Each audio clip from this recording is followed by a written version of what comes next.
Episode 52 of Glass of Joe, as always, joined by Joe Malfa. I am PJ Glasser. Joe, no guest this week. I'm watching sports today, and you just realize everybody talks about March. They talk about October, and those times of year is really the great times of the year in sports. But the middle of June, you got the U.S. Open right now. You just had the French Open for tennis. You got Wimbledon coming up. You got the NBA. You got the NHL, you got MLB. There's so much going on. So just us this week. We got a lot to talk about. We'll get right into it. And for the NBA to not be in their off season, they had quite the oh my god. On Wednesday. I woke up, I saw the news about Kawhi and Chris Paul, and I'm like, what? Like Woj had to get hacked or something. Like for both of those things to break 20 minutes between each other was incredible. And then obviously you had all these coaching changes. Van Gundy's gone. Brooks is gone. Today, Rick Carlisle's gone. So there's so much going on in the league right now. We'll start with the news about Chris Paul and Kawhi.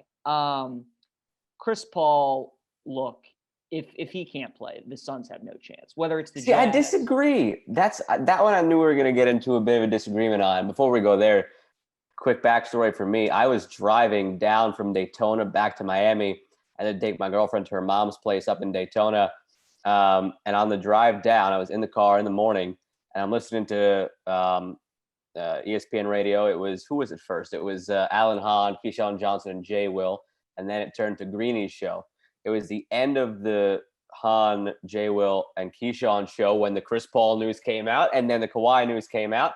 And then it went to Greeny's show, and he had Brian Windhorst on as a guest to talk about it. And at the end of the Brian Windhorst interview, Windy said, that's not all the news that's coming today.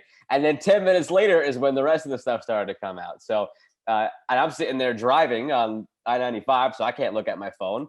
PSA to all people, don't look at your phone while driving. I had mine in the passenger seat. Make sure you're doing that too. And I'm just hearing this in real time on the radio. And I was just sitting there like, if anybody was passing by me in cars and like looking over at me, they would have thought I was like some weird freak, like making these crazy faces like, oh my God, what just happened? Like just kind of reacting to all the news. But back to the point about Chris Paul, what he brings to them more than anything else is between the ears, the leadership, the mentality. That doesn't get lost if he's not on the court, because all he'll end up doing I take that back. It's you know what? Scratch that. If he can't be there because of COVID, he won't be on the bench. I was gonna say, he'll still be there on the sideline cheering, still barking at them, but that he won't be actually. So yeah, I take that back. It'll be a big deal. The leadership's a valid point. The reason that I think the Suns simply have no chance is I look at today's NBA, and I think that every team that continues to move forward has two closers. Okay. You watch that Denver series, and whenever games got tight, Chris Paul was always their guy because they focused in on Booker, and Paul was guarded by Campazzo, and he just ate him alive. That's Philly's big issue right now is Embiid's their only guy. Curry's giving him some great minutes, and he's playing well, but Ben Simmons clearly, can't get the job done. Milwaukee, Chris Middleton's hitting some shots, but Giannis has clearly struggled with his shot in the postseason. Right. So because the Suns, if they don't have Chris Paul and they don't have that second guy, I think it's going to be tough for them. Even if they play the Clippers, who if they don't have Kawhi, they'll only have one guy. I just trust the Clippers supporting cast. I feel that. Suns because of their veterans. I feel that, and I didn't think that through, that if it's because of a COVID issue, he won't be on the bench. But besides that, just based on their talent and what they've done, I've seen some, prior to Chris Paul going supernova the last few games and being that type of closer, the rest of the game, their advanced statistics are better with him off the court and with other guys on instead. But then you start measuring clutch time, and that's what he brings to the table. So I think without him, especially if they're going up against a Clippers team that doesn't have Kawhi, they can get by with just the one closer in Booker and start relying on some of the other guys to just keep hitting their threes the way they have been. Every now and then, Jay Crowder, for all the jokes that are made on Twitter that there is not a shot that he's ever seen that he would not like to take, he does sink some of the big ones. So they got plenty of other guys that you could run through on that team. DeAndre Ayton, just could feast in the post, I think, against Zubats, who, again, another subject of plenty of jokes and shade on Twitter that Zubats, his plus minus is absurdly terrible, and it has been. So you could feast inside with 8, and I think you could get by. And I do think it's going to be the Clippers coming out of that. I mean, for the narratives that we've had about Paul George, the guy's come out with 3 consecutive 30-plus point games, and the most recent one did it without Kawhi. So I do think it'll be the Clippers coming out of that. And if it does end up being Clippers Suns, I'm very, very interested to see what the Clipper team looks like without Kawhi in a full series against a team like the Suns, like you kind of alluded to. The depth and the veteran qualities are there versus a young team. You could argue that the Suns are more talented as a whole, but they don't have the veterans that the Clippers do. Like you can't compare the two. I mean, it's only Chris Paul alone who's bringing the average age of the Suns upward. So you can't compare the experience, and that's going to factor in. I haven't even thought about what a pick would be yet for that series. That's a bridge we'll probably cross next week in the episode. Actually, we're going to have next week off. I wonder who would be by the end of this episode, we're going to have to make a pick for that probably. If Chris Paul is out for the series, I wonder what Vegas opens the series total at. I think it'd be Clippers minus like 120. I think they'd be favored, but I'd be interesting to see where they would lean if they assume Paul was out for 4 or 5, maybe even the whole series. And now this could totally be a moot point because by the time that series even begins, if Clippers and Jazz go 7, that series won't start till next Tuesday or Wednesday, I believe. So already by that time, Chris Paul would have already had, I think, 9 days of his stint away from the team. So you'd imagine that he'd be coming back in short order. But like, again, not enough details have been released about that. And spoiler alert, as I briefly mentioned, we're not going to have an episode next week. We're going to mention the upcoming schedule at the end of the show. So maybe by the end of the show, PJ, we're going to have to circle back and make some predictions on what we think will happen in these final games. But those are 2 massive injuries or injury for Kawhi, COVID case potentially for Chris Paul. And it's been a theme of the whole postseason. I mean, the Suns get through with the injury to Davis. The Hawks are still pulling through, but they lost Hunter, and Trae Young's not 100%. And Luka in his series wasn't 100% with the neck. And who am I missing? Joel Embiid is not 100% with his knee injury. And the only team that really is fully healthy, Kyrie, I was getting it to the Nets now. I got it up on the screen here. It's $34.21 at the moment at the time that we're recording this. James Harden's not 100%. Kyrie's out. The only team that really is 100% or close to it is the Bucks. They're only missing Dante DiVincenzo. So it's just been a war of attrition right now. And, LeBron mentioned it at the beginning of the year that he thought this was coming. Unfortunately, it has set in towards the end of the season now. And you just hope it doesn't impact things too much. But it's the way it is. Mike Conley, too, for the Jazz. I mean, the list goes on. But all the teams are impacted. And it's all pretty much big names for all the teams. So it's kind of balanced out in the end. It's not like one team has the injuries, one team doesn't. So it's been really, really interesting. And I mean, it makes for good drama because you think as soon as you figured out which team has the advantage or which team is going to win the series, somebody gets injured, and it completely changes things. I'm with you though. I think the Clippers beat the Jazz and win that series. Bucks Nets.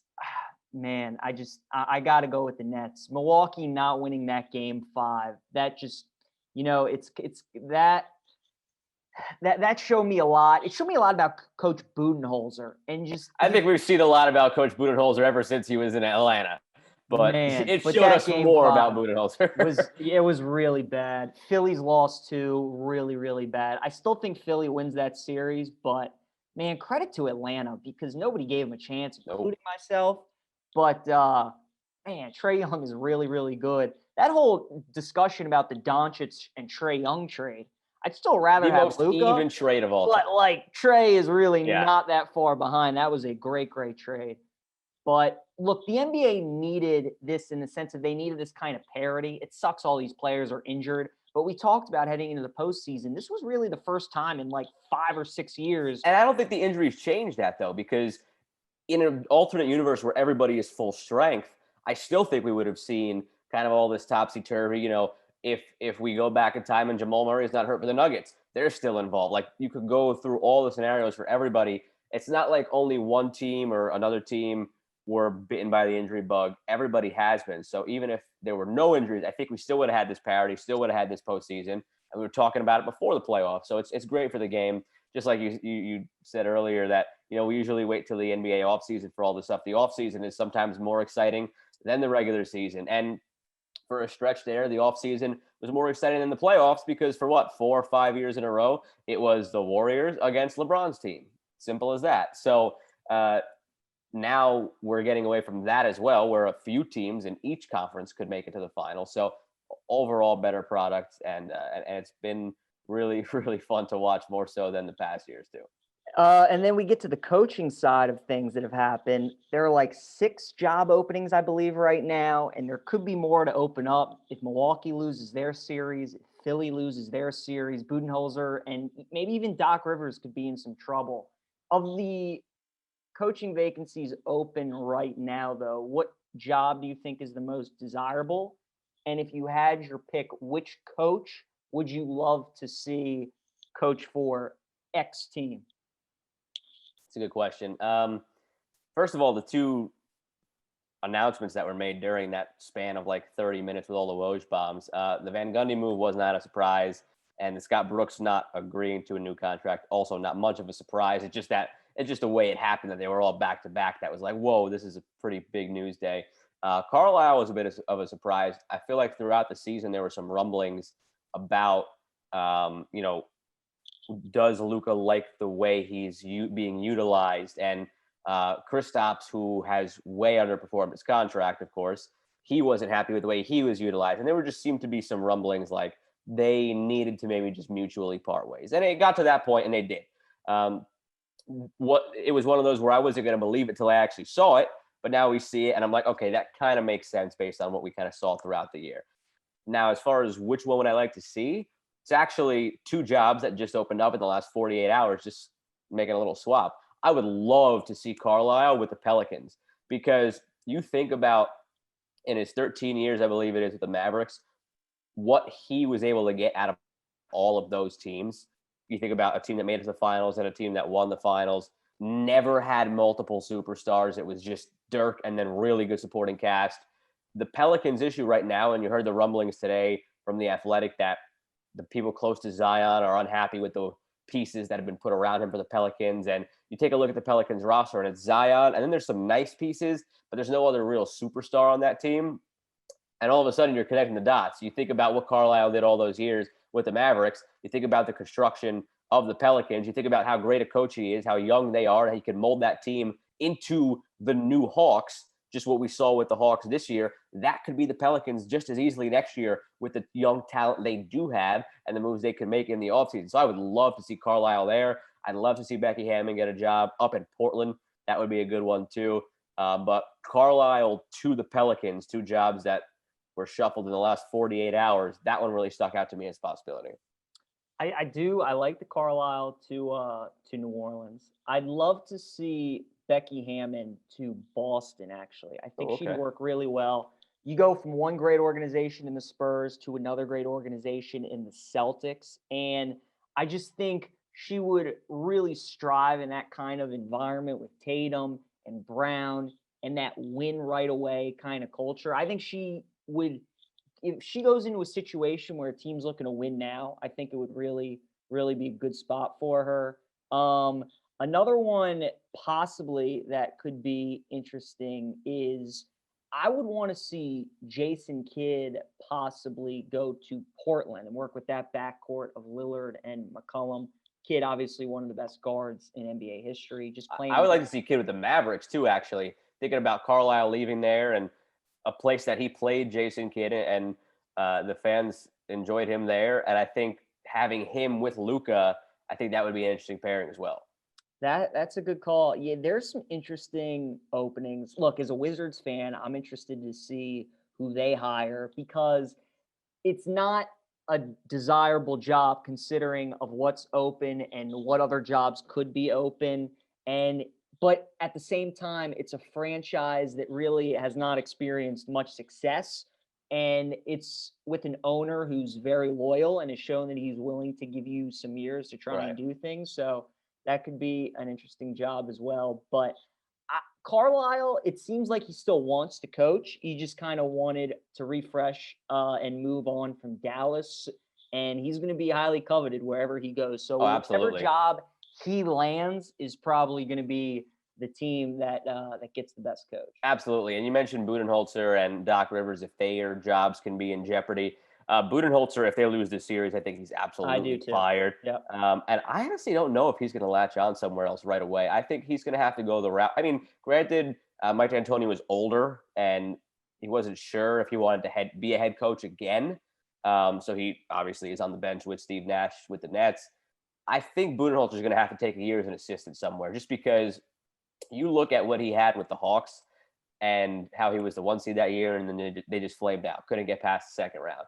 And now with the Bucks and all the talent he has with the Bucks, and going out and getting Drew Holiday and all these other pieces to go with Giannis, who's a multi-time MVP and Defensive Player of the Year and All NBA, and you can't get out the second round. I think there's just something that's going to be sort of radioactive about him, where people will want to let it sit a year, go be an assistant, go learn how to make in-game adjustments for Christ's sake, and then figure it out as the head coach for a team the following year in 2023, 2024.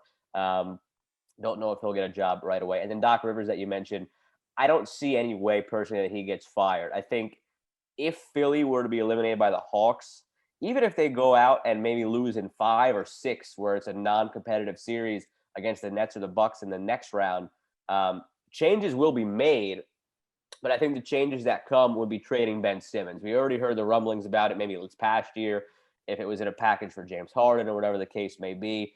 I think a change will have to be made. I don't think they could continue as is, but I don't think that changes Doc Rivers. He's a guy who's too respected. He led them to the 1 seed. You got to give him more than 1 year. Now, if they lose to the Hawks, again, I still think Doc Rivers keeps his job, but the argument could be made for him getting fired. I just don't think they would go that route, nor would I if I were the owner of the Sixers. I agree with you. I think Bud's gone if they lose. Doc Rivers, they were still the best team in the East, and you can clearly see the improvement they made from Brett Brown to Doc Rivers, but this has been Doc's track record, and I think Philly needs to be real with themselves. We joke about how much the players from that Celtics team have milked that championship. Kevin Garnett, Paul Pierce, Rajon Rondo, they have all these reunions all the time, and Kendrick Perkins is on TV always mentioning, when I won a championship with the Celtics, all that kind of stuff. They've milked it for so long. So is Doc Rivers. I love Doc Rivers. He's one of my favorite coaches of all time, and people hold him up on that like Greg Popovich level. He's not even on Eric Spoelstra's level, with all due respect to him, because he has consistently way underachieved, except for that 1 year in 2008, and he hasn't gotten back there since. Correct. So you start going down the list of coaches in the NBA, forget about holding him in the regard of Popovich like a lot of people do. He's not even on the level of a Spoelstra. In my opinion, he's not even on the level of a Carlisle, who been there, done that with way less than a guy like Doc Rivers has had his whole career. So I love Doc Rivers, like I said, but let's pump the brakes on that sort of thing. And for all the respect that he gets, let's try to put him in better perspective. Like the players that have milked a lot out of that one Celtics ring, so has he. I'm with you. All right, we got to move on to the NHL now, and they're in their Final Four. Vegas came back to win 4 straight against Colorado. They're playing Montreal, and we got the Islanders and Lightning in the Eastern Conference Finals. I think that that Islanders Lightning series is going to be a good one. That's going to go 6 or 7. It's tough to repeat. The Penguins did it 3-4 years ago, but the Lightning are they're really, really good. They got the best goaltender in hockey. They got Hedman, Kucherov, Point. They cheated the system. I mean, it's a loophole that coaches and GMs know exists and really don't want to do anything about it, because they know in a given year they might be able to benefit from it. But their current active playoff roster, I mentioned it last week in the episode, is $17 million over the cap space, and they were able to accomplish that by keeping Kucherov and Stamkos out down the stretch. We saw the issues that the Capitals had down the stretch where they were dressing a lesser number of players on a nightly basis by one or by two, just so they could make the cap work. And totally on the other side of that, the Lightning just held guys out with all the big money, and so they have everything going in their favor. I was stunned to go to the West for a second that the Avalanche won 6 in a row to start, looked like they might go unbeaten until they got to the Cup, and then lost 4 in a row against Vegas. That was astonishing to me, and credit to Vegas for like altering the way they play. They're a speed and finesse team that can just outshoot you, outskate you, do all that. But they got grittier, they got tougher, they played more defensive. There were games where they shot maybe 18, 19, 20 times and let the Avalanche kind of dictate the pace, and yet they still won 4 in a row. Credit to them. Can we talk about how annoying it is that they've been in existence for 4 years and they've made the Western Conference Finals? Yeah, those long-suffering fans. I mean, really, boy, do they have hope bad. They get a ring this year. It's crazy. But what's funny, the one year they didn't make it was that series they lost to the Sharks, obviously. Well, they should have made it. As excruciating as you can lose a series. But, boys, Seattle, the Kraken, they've got a lot to live up to. They got a lot to live up to. And there's no way they will. No. But credit to the Canadians for winning a game in that series. I didn't think they would win more than one. They got their one. I still think it's Knights in 5. They'll go ahead, win the 2 at the Bell Center, come back, win it at home in front of that crowd. Just way overmatched. The Canadians are. Carey Price, you could steal a game. You can't really, I don't think, steal more than that against when you're this overpowered. So there's really no question to me that it's going to be the Knights coming out of that. But the Lightning and the Islanders, like you said, very little doubt in my mind that that series goes 6 or 7. I do think the Lightning come away with it. Just, again, at the end of the day, just a sheer talent powers through. And I alluded to it earlier, and I'll touch on it more in a bit. We're not going to have an episode next week. So my prediction is for the Lightning and Vegas to come through. And then from that point on, I mean, I'm going to have to think about that one for a long time. Which of those two teams I'm going to pick to win the Cup, because that series has everything you want. It's going to be a great series if it turns out to be that. So we'll have time for the following week's episode to get our Stanley Cup picks in. But for now, I'll go with Vegas and Tampa Bay coming through. And just like the founding fathers of the NHL thought back in the days of the original 6, that one day it would be a team from Las Vegas and Tampa Bay playing for the Stanley Cup trophy. Just play the games outside, have the ice melt, 95 degrees, June, July days. I'm with you, though. I think they're the 2 best teams in hockey. This could have been a finals matchup that we got 3 years ago. And they've really been the most consistent teams over the last 4 years, Tampa and Vegas. So I think it's only right that they meet in the Stanley Cup. And I'm rooting for Tampa.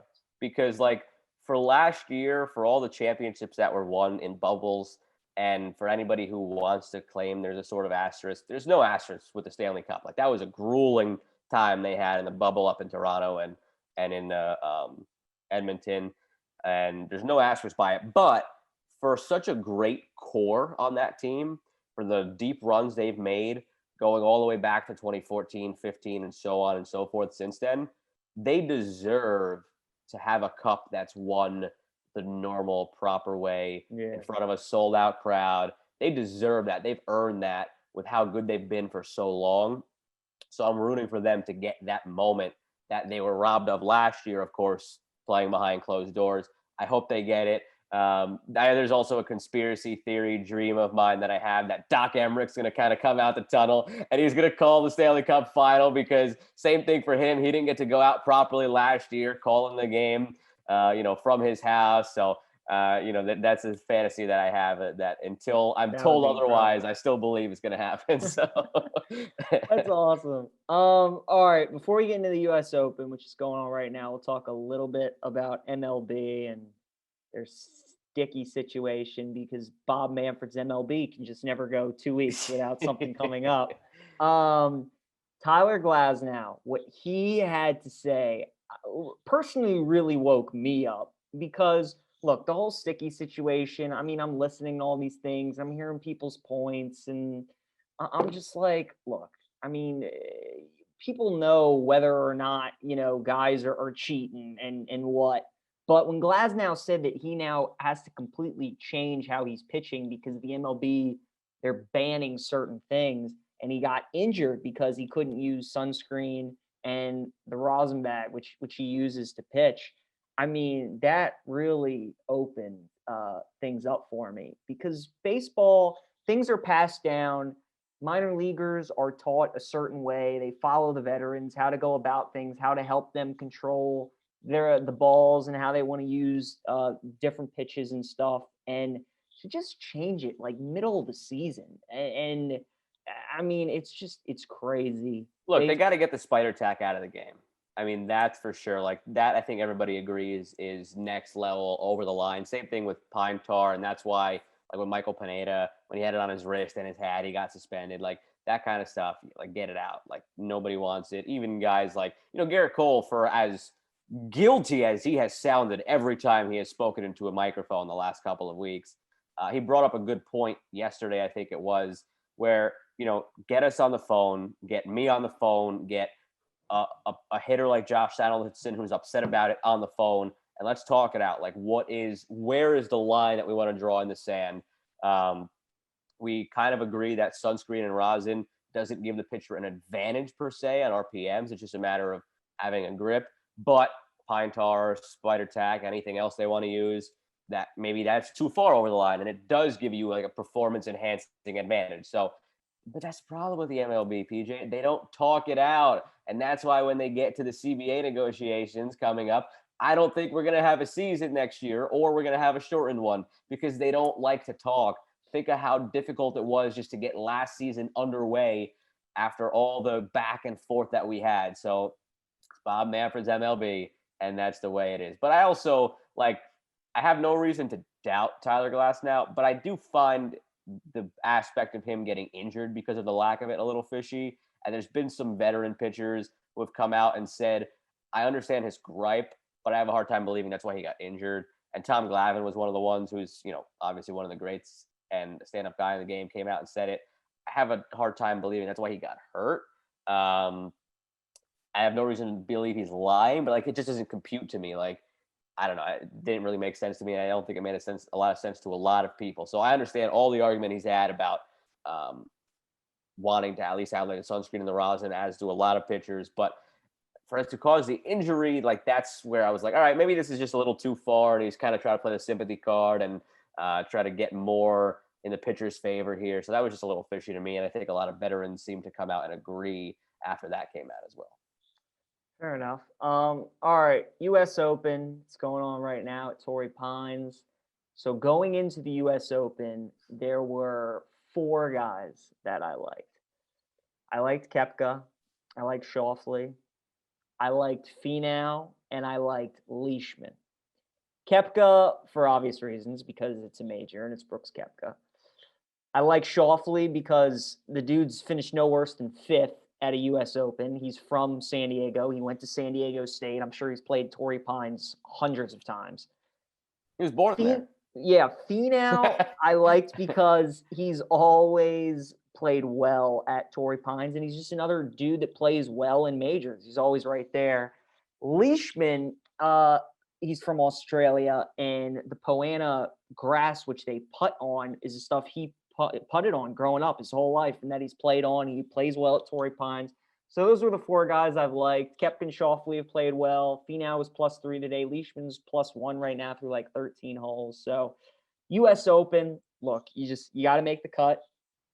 Have a good Saturday. Get yourself into position for Sunday, and anything could happen. But, man, I watched a lot of golf today, and Brooks Koepka was just fairway, green, stress-free pars. When he got himself into trouble and you're thinking, and a normal guy would make double bogey, triple bogey, he makes that 8-footer for bogey to just keep it at 1 stroke lost. The dude's just in a rhythm right now. He looks comfortable. When he was at Kiowa, he was just trying to persevere, but you could tell he wasn't quite the same. But today he just looked like he's back to his normal self. And when you're playing on a course like Torrey Pines, a U.S. Open course, when the winning score is probably going to be 5 or 6 under, it's the best players in the world. It's dudes that aren't phased, won't get nervous in the moments, that can play out of the thick rough, that can just hit big shots when they need it. And that's what Koepka does. So after what I've seen today, I feel pretty good that that Brooksy will probably win his third U.S. Open. I have very little to add because I have watched zero golf, and I probably won't watch any golf until Sunday because all of my attention at the moment is on the Euros. And this is where, like, I knew we would get to our divide where you will flock to your thing and I will flock to my thing, which is soccer, and yours being golf. So I've watched very little. All I have to add is that I also picked Schauffele in every pool that I'm in and bet him. And I like what I saw so far. And I think he's a very safe bet to finish top 5. But I don't necessarily. He's just one of those guys where I'm not going to trust that he can mentally do it on Sunday until he actually does it, because he hasn't done it yet. Right. But I'll find out on Sunday when I watch my first golf of the weekend, because, like I said, all my attention at the moment squarely on the Euros, and it's been a very fun tournament. It's been a scary tournament with what happened to Christian Eriksen. How's the United States doing? The United States, they haven't been part of Europe, I guess, since 1775, technically. So that's unfortunate. They're not in the Euros, but they did. So they haven't lost. So they haven't lost. They haven't lost. That's good. They haven't lost, but they had that big game 10 days ago now against Mexico in the Nations League when they won 3-2 in extra time, and everybody was going nuts. And it's a sign of things to come for a very, very bright up and coming team that I believe when the next world rankings come out will crack the top 15, and it's only up from there. So all looking good on the U.S.'s front too. Man, if the U.S. if they actually did something in the World Cup, this place would be. I mean, United States would be nuts. Crazy. It'd be nuts. It'd be awesome. And like we're getting closer and closer to that point. Like 2022, Sunday right? night when they beat. It's when it's coming up. 2022 December, it's coming up. But I mean, like in the sense of, I mean, look, because they missed the 2018 World Cup, and this is a tangent that I didn't think we were going to go down, but I'll always embrace this conversation any day of the week. 2018 missing the World Cup made us kind of forget how crazed this country gets when the U.S. men's national team's at a World Cup. Every time they played during the 2014 World Cup, the country came to a standstill. That was everything that was going on Twitter, on TV, all over the place. Oh, yeah. And that's when the team was okay. The team that time around was favored to get out of not favored to get out of the group, but there was a good belief they get out of the group. They were in the group of death with Germany, with Portugal, and Ghana. With Ghana. Yes, that was the other one. And it was the toughest group of the tournament. They get out of it. Place is going nuts. You had the Tim Howard game where they should have won it late in that one. They lose to Belgium. And think of how, oh my God, think of how crazy the country was at that time. And now the team is light years better. If you put their current starting 11 from the Mexico game last week against the starting 11 in that Belgium game, the current team would win by 2 goals, in my opinion. So it's going in that direction. All the bright young stars are playing on all the biggest teams in Europe. So we're getting there, and I'm excited for the World Cup. Who's our coach? But the Euros have been a nice appetizer. The coach is Greg Berhalter. He used to be the coach of the Columbus Crew. So not a big name. I think come the next World Cup cycle in 2026, I think Jesse Marsch will be the head coach. He's currently the head coach of Red Bull Leipzig in the Bundesliga, and he is the first American head coach out there. So he is doing really big things in the coaching ranks, and I could go on about this all day, and so I'm not going to because I had asked. I didn't know if it was Bruce Arena, if he was back for his 5th stint with the team. No, God, no. Okay. That name is not to be uttered again in the history of this podcast going forward, and that's it. Sounds good. All right, nor is the nation of Trinidad and Tobago. No offense to anybody who's from Trinidad, but that's just bad memories. Just bad memories when it comes to that. So yeah. All right, trivia time. You're up by 2, 21-19. I have a golf question for you. I don't know what you have for me. Okay. I went NBA for you because I figured golf was too obvious and easy, and I went golf, I think, last week. So all right, my golf question for you. So when we've done golf, it's all been players based. But my question for you is courses based. So since 2011, not including Torrey Pines this year, 2011 through 2020, can you name 5 of the 10 venues where the U.S. Open has been played? Since, you said since the last time it was at Torrey Pines? No, since 2011. Since 2011? Yes. Okay. Because I wanted to try and do the decade. Okay. So in this decade, the U.S. Open golf courses. Let me see where the U.S. Open was. Okay, so Torrey Pines was in '08. So they actually played in. Okay, so since it was in Torrey Pines, there's 11 different courses. So if you can give me 5 of the 11, I'll give it to you. All right. Go ahead. All right. Last year it was at. Was it Pebble last year? It was not, but Pebble is one of them. 2009. Okay. It was Okay. Pebble 2 years ago. All right. In the last few years, I don't know what the years were, so I'm not going to match it to the years. Yeah, you just have to name courses. I don't have to, but I know in the last few years we've seen Winged Foot, we've seen Pebble, and we've seen Shinnecock. I don't know the order. One of those might have been 2014, 15, You got 16. 3 of but I them. know we've been there. Oh God. So Those are the 3 I thought you'd get off the bat. Can you give me all right. 2 more? What are some other big courses that usually kind of get in the mix? Bethpage Black in there. Bethpage Black is in there. That was the one. Is. It wasn't originally 2011 and beyond, but it was 2009, right after Oh, Torrey look Pines. at that. I haggle myself into an extra couple years and I get one right. So Bethpage, so you need one. You need one more. Oh, this ain't gonna be good. You got 25 seconds. I don't even know if I'm gonna be able to like throw another one out there. Trying to think what's coming up. I know we have some coming up. Oh, we're going back to Pinehurst soon, I think. 15 seconds left. Is there one in Wisconsin? What's it called? Oh man, 10 seconds. I'm not gonna get it in time. 5 seconds. Nah, screw it. I'm done. All right, Joe, you had it. Pinehurst was one of them. 2014. Is it one of them? Oh, yeah. Ah. So you got Wingfoot, that was last year, 2020. Pebble was 2019. Shinnecock was 2018. The one in Wisconsin, you're probably thinking of Whistling Straits. The PGA was there. Aaron Hills. Oh, okay. Aaron Hills was. I would not have pulled Aaron Hills. Aaron Hills. I might have if I had long enough time pulled Whistling Straits, but it wouldn't have been right anyway. So right. Oakmont was one of the ones I thought maybe you would get. That was 2016. Okay. Oakmont's big. Chambers Bay was the one outside Seattle, Washington, 2015. Right? Yeah. Pinehurst, 2014. Marion, that was in New Jersey. I thought maybe you get that. That was where Rose won, 2013.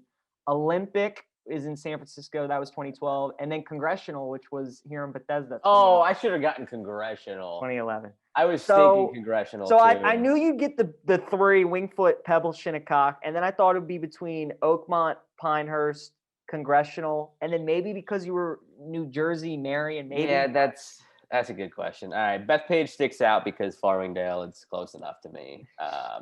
Pinehurst, I don't know why I didn't just throw it out as a Hail Mary at the end. I was thinking of courses coming up. That was so funny you said it. I'm like, oh, he's going to get Yeah, I was thinking of like, I remember recently looking at like upcoming ones because I was a couple of weeks ago in the office, we were talking about Shoffley being kind of at home. So I had time to kill and I started looking ahead like, oh, is there anybody else in the upcoming tournaments who is at a quote unquote home course? And I remember seeing Pinehurst, but I couldn't remember the last time it was actually used for an open. So I probably should have just said it because I had strikes to work with. Yeah, 3 strikes to work with, yeah.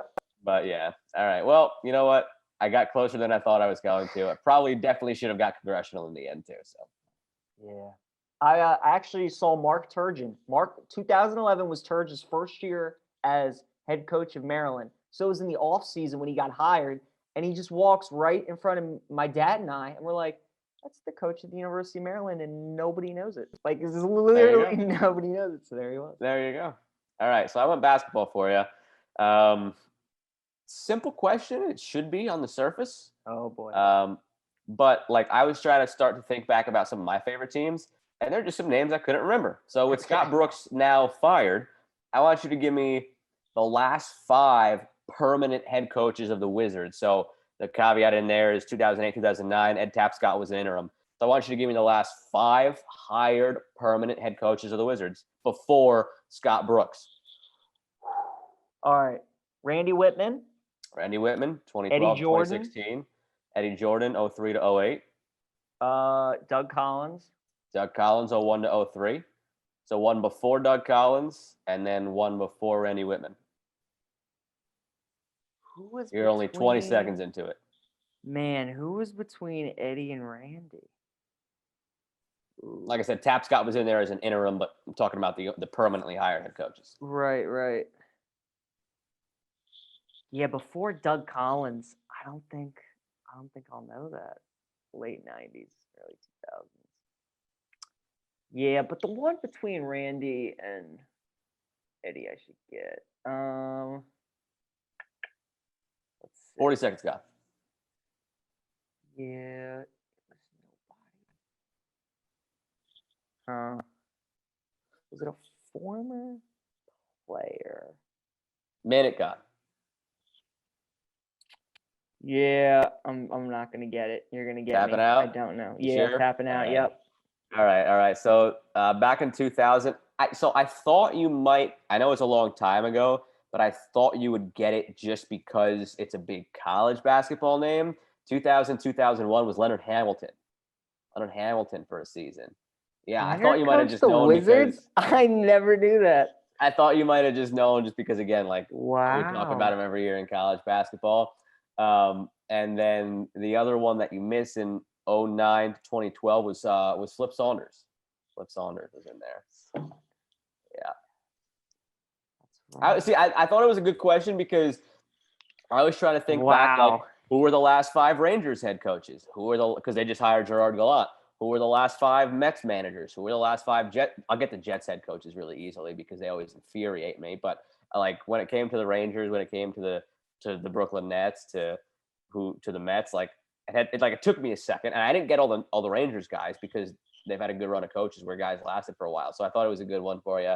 To be honest, as I was looking back through it, they had some guys that lasted longer than I realized. Like I didn't realize that Jordan was there for 5 years. I didn't realize that Saunders was there for like 3.5 years. I didn't realize that Whitman was there as long as he was. I couldn't believe it's been this long already for Scott Brooks. I feel like he's only been there a couple of years, but it's hard to believe it's been that long already. So, well, yeah, Brooks got hired the same summer where Durant chose Golden State. yeah. And when we hired Brooks, we're like, oh baby, KD to DC. And that's why it feels so long ago because like since that year, from that year until this past year, nobody's cared about anybody else in the NBA except the Warriors and whatever team LeBron was on. Right. So like they've just been an afterthought. So I've forgotten that it's actually been that long since the head coach. Saunders, you're so right. I was feeling generous where I think if you would have pulled Flip Saunders, I probably would have given it to you as a show of goodwill for you extending the period and getting me Beth Page, but you never came to Flip Saunders. Can't believe Leonard Hamilton was the coach of the Wizards. Yeah, like I said, I thought you might have known it just because it might have come up in like his bio or something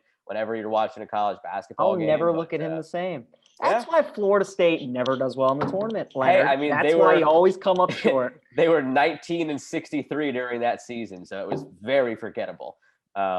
So I could understand not realizing it. So wow. Yeah, I'm still thinking. I can't believe I thought about Pinehurst being a future one and didn't say it, needing one more, just knowing I had strikes left. Yeah, I just got caught up in thinking about all the courses. And all right, well, I still got a 2-question lead. I mentioned it a couple of times for our listeners throughout the show. As far as like the upcoming schedule, it's choppy here. PJ's going away next week. I'm going away 2 weeks after that, the week of the 4th of July. So we're not going to have an episode next week. We're going to have an episode the last week of June. And then we won't have an episode to begin July, the week of the 5th through the 9th. But then from that point on, we are hitting the ground running on a weekly basis, back to normal with our guests because, you know, like you said, PJ, with all the sports going on right now, everybody's busy. And it's not even, it's abnormally busy this time of year because you think about this time of year, we usually don't have NBA. We usually don't have NHL because those series usually end right around Father's Day, which is actually coming up this weekend. So happy Father's Day to anybody listening. Usually wrap up around Father's Day. So it's even more so where it's going to carry us into the end of June and early July with those leagues as well. So, but after that, there are some names that we have coming up that we're very excited to get on the podcast and dipping back into a couple of older guests who are now going to be heading into their off seasons, and it's looking good. So off next week. The week after that, we will have an episode. First week of July will be off again because it's my turn to go on vacation after PJ's turn next week. PJ, you are going to enjoy your vacation next week, and I'm going to need those golf picks from you. So I will. I'm looking forward to the Travelers Championship. That should be fun. I'm a little bummed that it's the week right after the U.S. Open. They always get a good field, but I'm sure not a lot of people will be wanting to make the Right. cross country trip from San Diego to Connecticut. But Yeah. But hey, like looking I for said, between rounds first 1 and 2, sporting I'm event. gonna need it from you. I'm gonna need all First, those picks from you. Who's looking good on the greens? Who's feeling confident? You're gonna have to go if the Shammo's playing. You're gonna have to go to the tee box and yell, "Way to go, Brooksy!" and see what happens. Joe, believe me, I'm going to be following all my DraftKings golfers. If they bogey a hole, I'm going to let them know about it. And tell them get their crap together, okay? Look, I know you're trying to win yourself a tournament, but I'm trying to win myself some money too. So please get your stuff together. But first professional sporting event I will have been to since, boy, Caps Hurricanes Game 7. Wow. I know. I was there covering that game. I saw you. Remember, it was I was still an Yes. intern at NBC, Davey and I I saw you and Davey sat up online to at get the in. top row. I Oh really think my that's God. I was working with Savannah. I was working with Savannah McCann that day. And for our listeners, keep that name in mind because she's working for MLB now. And we hope to have her as a guest coming up soon. But I was working with Savannah McCann that day. You guys were sitting all the way up in the corner. It was you and Davey. I saw you guys online trying to get in. That was the last. Wow. That's a lie, actually, because You there had was to an have been to something NFL. else, PJ. Well, You yeah, had to have been. oh yeah, that's such a lie. The NFL That season. I was. went to There's no see. way. That was the spring of Yeah, 2019. that was You such had a to have lie. been. I forgot about football. I went to see the Ravens in Seattle, and then I saw them at home Okay. against the Texans. So Okay, that was that's more like that it's was still a long time. still a But long no, time. I haven't it's been to a that time. nose game Hey, yet. it's Haven't that been to a time nose again game where yet. we're getting back to those kind of like first. Like I went to the movies for the first time last Yeah. weekend. I went to my first like real sporting event 2 weeks ago. I went to an Inter Miami game against DC United down here in South Florida. DC United won 3-0. So Yep. I was secretly rooting for a team that I got to see up close and personal for a while there. But before Nice. that, my last game was Maryland, Ohio State, January of 2020 at Xfinity Center. That was the last one that I had previously gone to before a couple weeks ago. So You know what? You got me tickets to that Maryland Michigan college football game. I wonder Oh, if yes. that was That's after probably the it. Texans. That Might be the last game I've ever been to. That might be. How about that? That might Well, be. yeah, Well, that's Sharps were something. not good Yeah. that day, but No, we were not. hopefully, hopefully they're better this season. Oh, real quick before we go, one thing I wanted to circle back to with the NBA, because again we don't have an episode next week. Like I said, what would you most like to see be the finals matchup? I would like to see Phoenix. Not what you think will happen. What you would most like to see. Yes, most like to see Phoenix because Chris Paul is my guy. I'd like to see Chris Paul versus Milwaukee. I'd like to see Giannis and Chris Love Paul so that somebody's got to win. Either Chris wins and I'm happy, Giannis wins or I'm happy. Durant's won his. Harden had to join this team to win his, so screw him. The Clippers, Kawhi's already won. Paul George obviously is looking for his first, but Chris Paul is just my guy. So I like to see. I'm going left field here. I'm going out of left field here.